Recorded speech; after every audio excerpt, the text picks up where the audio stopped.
Anasema Ibn al-Jawzi rahimahullah kwenye kitabu chake hiki Sayd al-Khatir, fasl hadarna ba'd aghdhiyati arbab al-amwal. Anasema tuliwahi kuhudhuria katika milo kwenye vyakula vya baadhi ya matajiri, watu wenye mali.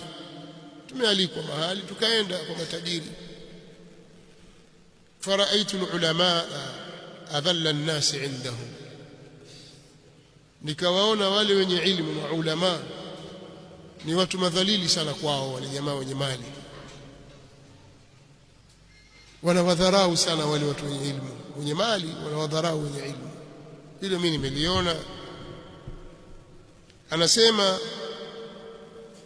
falulama yatawadhauna lahum, nimeona maulama hawa wanawanyenyekea wale, wayadhillun limawdhi'i tama'ihim fihim, na wanajidhalilisha, wanadhalilika kwa mahali pa tamaa yao kwao, kwa sababu wanatamaa wao kwamba watapewa. Kuwa anajidhalilisha, ajifanya mtu duni kwake.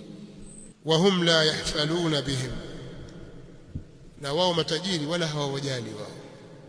Lima ya'lamunahu min ihtiyajihim ilayhim,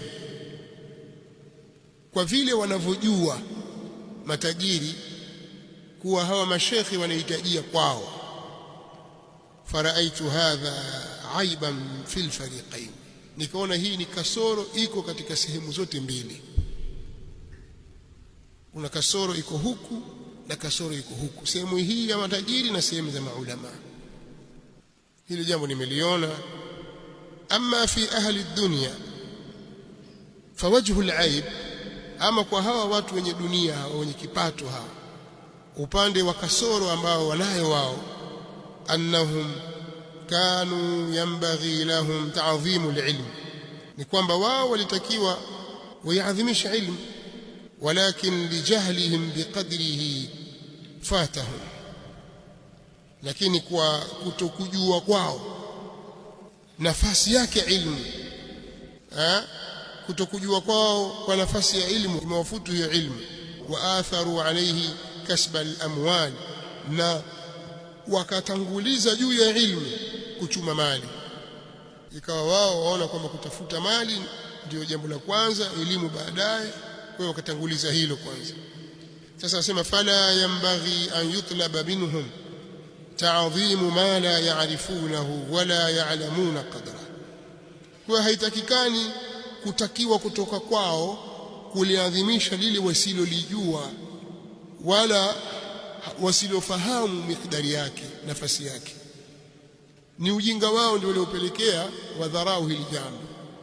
Lau wangelijua hili jambo hili na wangejua nafasi ya watu hawa, wasingewadharau.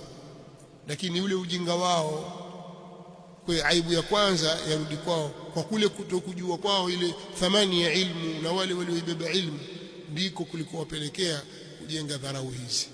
Wakawa hawajali, akisema huyu fulani, akasema katika mtu, akisema tajiri mwenzake atasikiza, kwa sababu atamwambia mambo ya miradi, siku akikwama atakopeshwa, utapiana deal zile na kazi mbalimbali, atamsikiliza vizuri kabisa.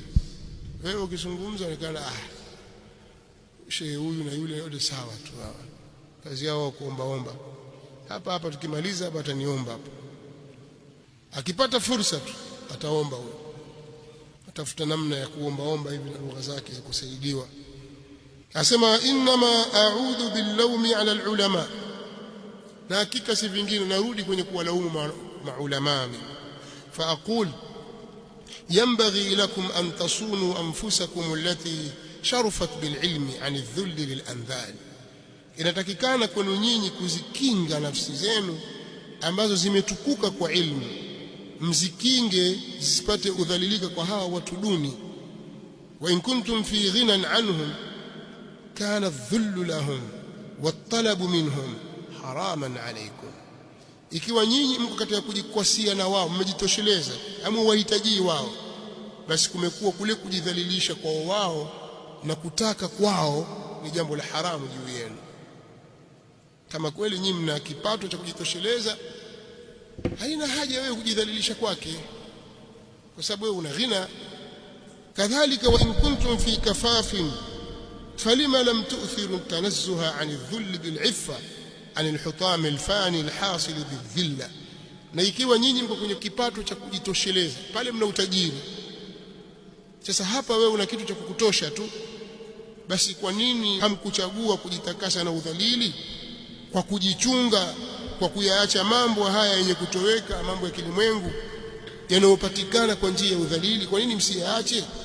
Hapa anataka kumwambia, anamlaumu huyu shekhe huyu, kama Allah amekujalia una kipato chako na riziki yako ya kutosheleza na familia yako na maisha yako, haina haja kujidhalilisha kwa sababu unacho tayari. Huna kipato kikubwa na kipato cha kati na kati,